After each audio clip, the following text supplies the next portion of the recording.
prajurit India, khususnya ke daerah-daerah Asia dan Timur Tengah, Mesir dan Suriah untuk menyelesaikan konflik. Ada sekitar 250.000 prajurit India yang dapat dikerahkan militer Inggris.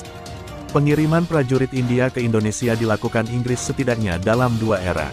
Pertama, pada Agustus-September tahun 1811, saat Inggris menginvasi Pulau Jawa dengan mengerahkan lebih dari 6.000 prajurit India. Kedua, pada penghujung Perang Dunia II, pengerahan Brigade Pasukan India berkekuatan 4.000 orang pimpinan Brigadir Jenderal Albertine Walter Sotteren Malabi tahun 1899 sampai tahun 1945 di Surabaya pada tanggal 25 Oktober tahun 1945, memicu Pertempuran Surabaya. Pertempuran Surabaya. Pada tanggal 10 November tahun 1945, seluruh pasukan Divisi Kelima India, pimpinan Mayor Jenderal Sir Robert Mannser tahun